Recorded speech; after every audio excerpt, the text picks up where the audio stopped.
जिस व्यक्ति की बीमारी खत्म ही नहीं हो रही, कभी पाँव में दर्द आ गया, कभी कमर में दर्द आ गया, कभी पीठ में दर्द आ गया, कभी सिर में दर्द आ गया, कभी आंखों में तकलीफ हो गई, कभी दमा चलने लगा, सांस चलने लगी, कभी डॉक्टर को दिखाया तो थायराइड हो गया, कभी मालूम पड़ा कि मेरा कोई ब्लड कम हो गया, कोई प्लेटलेट कम हो गई, कोई कुछ हो गया, कोई कुछ हो गया। डॉक्टर को दिखाओ। हमने कल भी कथा में कहा था, परसों भी कहा था कि डॉक्टर शिव का एक रूप होता है, उसको दिखाओ। डॉक्टर जो दवाई दे कुंदकेश्वर महादेव के नाम से, उसको खाओ। पर कभी अगर मौका लग जाए, तुमको ऐसा लगे कि ये शरीर का रोग तो समाप्त हो ही नहीं रहा, एक ना एक रोग चल ही रहा, ये रोग समाप्त होने का नाम ही नहीं ले, समाप्त ही नहीं है, ये तो समाप्ति की ओर जा ही नहीं रहा। फिर पिपलेश्वर महादेव का नाम लेकर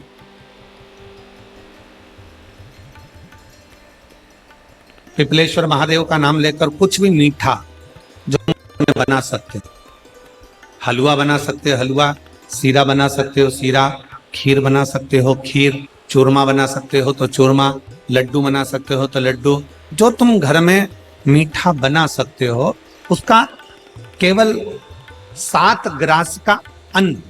कितने ग्रास? जम के बोलो जरा। 7 ग्रास। 7 ग्रास मतलब 7 कोर, 7 ग्रास का अन्न एक पात्र में ले लो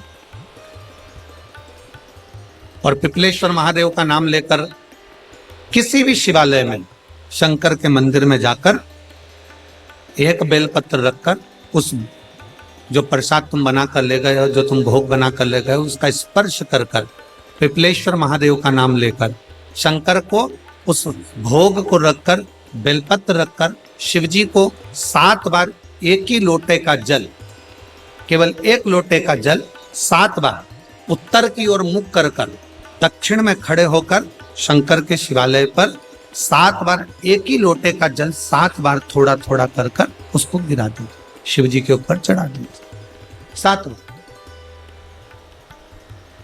बाद में जो प्रसाद पर आपने बेलपत्र रखी है, उसी बेलपत्री को उठाकर शंकर के शिवलिंग पर चढ़ा दीजिए। बाबा को प्रणाम करिए, बाबा मेरे शरीर का रोग समाप्त नहीं हो रहा, गोलियां खा रही हूँ, दवाई खा रही हूँ, कुंदकेश्वर महादेव का नाम लेकर दवाइयां ले रही हूँ, पर कभी घुटना, कभी कमर, कभी आंख, कभी थायराइड, कभी कुछ, कभी बीपी, कभी शुगर, कुछ ना कुछ चल ही रहा है। बाबा अब आपको संभालना। किसी भी दिन पिपलेश्वर महादेव का नाम लेकर वो चढ़ी हुई बेलपत्री लियाओ, प्रसाद लियाओ, घर पर आने पर जैसे ही घर के अंदर प्रवेश करो, सबसे पहले बेलपत्री को चबा चबा कर खा लो।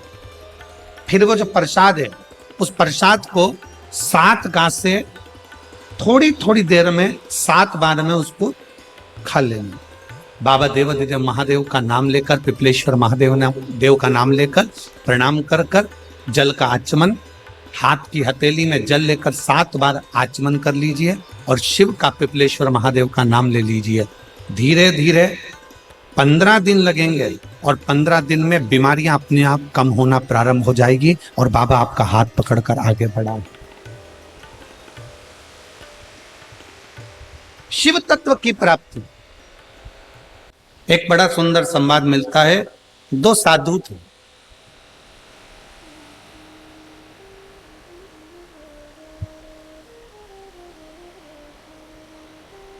एक सेठ जी के यहाँ दोनों भोजन करने के लिए गए।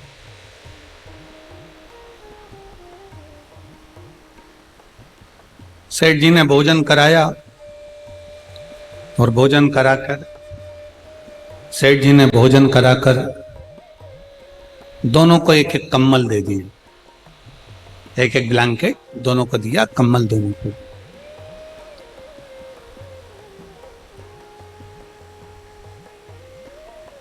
दोनों कम्बल लेकर अपने अपने मार्ग की ओर चल दिए। साथ में दोनों जा रहे थे। अब दोनों साधु कम्बल लेकर जब चले, चलते चलते चलते चलते रात्रि का समय आया तो वो एक धर्मशाला उनको मिल गई और उस धर्मशाला में वो दोनों पहुंच गए। अब दोनों सोने की तैयारी कर, दोनों सोने की तैयारी कर। और अब दोनों सोने की तैयारी कर रहे हैं तो एक साधु ने क्या करा कि अपना कम्बल, पहले का जो पुराना कम्बल था वो तो ओढ़ने का था ही, तो उसने उसको ओढ़ना चाहा, और जो नया कम्बल मिला था कोई चुरा कर ना ले जाए तो उसका उसने तकिया बना लिया और तकिया बना के अपने सिर के पास लगा।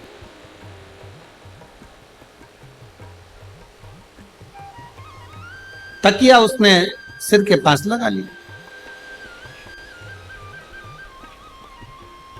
अब दूसरा साधु वो भी तकिया लगा रहा था, वो भी सोने की तैयारी कर रहा था। अपना पुराना कम्बल ओढ़ा और नया कम्बल जो मिला था उसका तकिया बनाया, सिर के पास लगा। दोनों सो रहे। अब उसमें से एक साधु की दृष्टि गई कि पास में धर्मशाला में दो बच्चे सो रहे हैं और मां के पास में केवल उसके पल्लू के सिवाय उड़ाने के लिए कुछ भी नहीं। साधु ने जो अपना कम्बल था सिर के पास से हटाया और कम्बल ले जाकर दोनों बच्चों को उड़ा दिया। साधु ने अपना कम्बल दोनों बच्चों को उड़ाया, साधु सो गया। एक तकिया लगाकर सोया, दूसरा बिना तकिया के सो गया और बड़े प्रेम से दोनों सोए। सुबेरे सुबेरे दोनों उठे, उठा तो देखा कि जो तकिया लगाकर सोया था उसका कम्बल भी चले गया और जिसने कम्बल बच्चे को उड़ाया था वो कम्बल भी चले।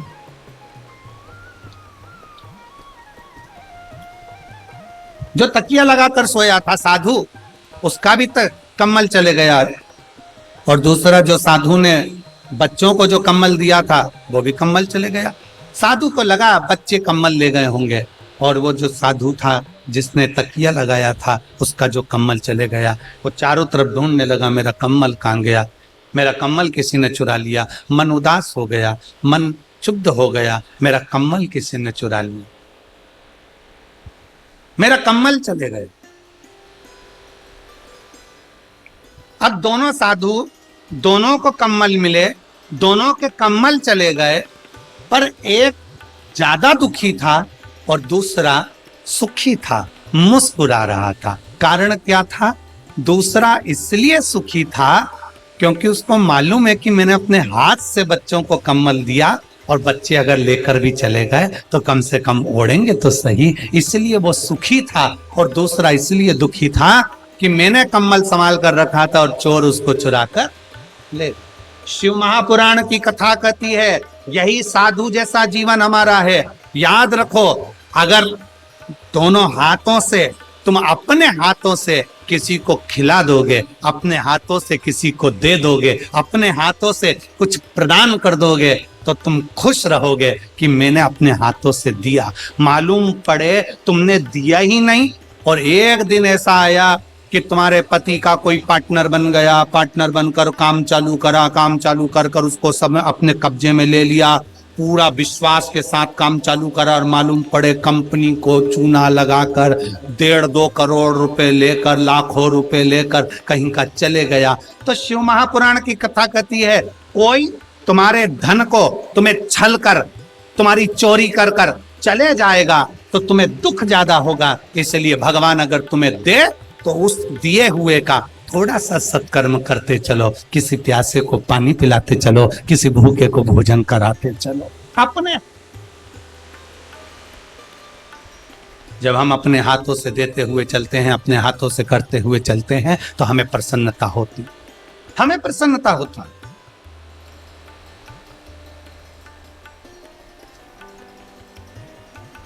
इतनी माताएं बैठी हैं, मेरी इतनी सारी जीजियां हरियाणा की बैठी हैं, इतने सारे मेरे जीजा बैठे हैं, इतनी सारी मेरी बेटियां बेटा, मेरी माता भाई बहन बैठे हैं।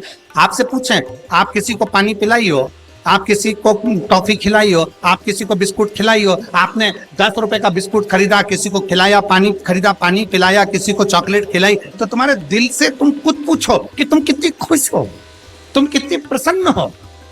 और अगर वही 50 रुपए तुम्हारे मार्केट में कहीं गिर जाते, 50 रुपए ऑटो में छूट जाते, 50 रुपए कहीं चले जाते तो तुम खुश होती क्या? जम के बोलो जरा। नहीं। तुम्हें दुख होता मेरे 50 रुपए चले गए, मेरे 100 रुपए चले गए, मेरे 500 रुपए चले गए, और तुमने वो 500 रुपए, तुमने वो 100 रुपए, तुमने वो 50 रुपए अपने हाथों से किसी को खिला दिया, अपने हाथों से तुमने दान कर दिया, अपने हाथों से तुमने सत्कर्म कर दिया, अपने हाथों से, उसकी प्रसन्नता।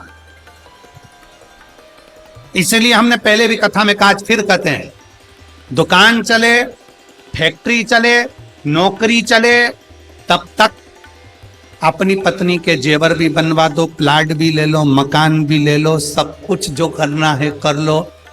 मकान, दुकान चले, फैक्ट्री चले, कंपनी चले, नौकरी चले, जब तक जो लेना है ले लो, और जब तक ये शरीर चले, जितना हाथों से दान और पुण्य करना है करते चलो, इसके बाद मौका नहीं। आप में से कई माताएं ऐसी हैं जो पहली बार पंडाल में बैठकर कथा सुन रही होंगी। कितनी है जो पहली बार कथा सुन रही हैं पंडाल में बैठकर? हाथ उठाओ। बहुत सारी हो रहे, तुम लोग तो रख लो रख लो रख लो रख लो। आप में से पहली बार कथा सुन रही होंगी, पर टीवी पर, मोबाइल पर, यूट्यूब पर, फेसबुक पर आप लोग कथा सुनते रहे होंगे, और कथा सुन सुनकर आपको भगवान शंकर से इतना प्रेम हो गया, शंकर भगवान से इतना प्रेम हो गया कि आपने टीवी पर कथा सुनते सुनते, मोबाइल पर कथा सुनते सुनते आपने शंकर जी के मंदिर जाना प्रारंभ कर दिया, पशुपतिनाथ का व्रत करना प्रारंभ कर दिया, शिव जी का गुणगान करना प्रारंभ कर दिया। तो आज भगवान ने आपको वो मौका दे दिया कि तू मेरी कथा पर भरोसा करी, तो मैंने तुझे पंडाल तक भेज दिया, अब तू पंडाल तक आ गई तो एक दिन मैं तेरे दरवाजे पर आ ही।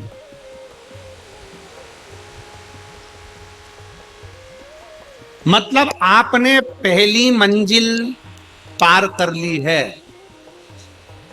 आप कथा के पंडाल तक पहुंच गए। मतलब बाबा को जल चढ़ाते चढ़ाते, मोबाइल पर सुनते सुनते, टीवी पर सुनते सुनते बाबा ने आपको अपने पंडाल में लाकर बिठा दिया। मतलब शंकर जी ने आपको अपने कैलाश धाम तक बुला लिया। अब कैलाश धाम तक बाबा ने आपको यहां तक बुला लिया, अब बाबा किस दिन आपकी झोली खुशियों से भर देगा आपको भी मालूम नहीं पड़ेगा, और आपके दरवाजे पर मेरा शिव पहुंच जाए। ये पहली मंजिल।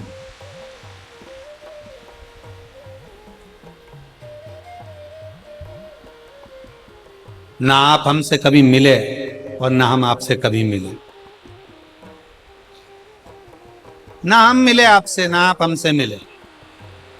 केवल टीवी के माध्यम से कथा को श्रवण किया, मन में विश्वास आया कि शंकर का एक लोटा जल हमारा बदल देगा कल। आपके मन में विश्वास आया, सारी समस्या का हल एक लोटा जल। आपके मन में विश्वास आया कि कुंदकेश्वर महादेव का नाम लेकर दवाई लूंगी, मेरा रोग ठीक होगा, बेलपत्र खाऊंगी, मेरा बीपी शुगर ठीक होगा। अगर मैंने शंकर की कथा सुनी है तो बाबा मेरी नौकरी भी लग। एक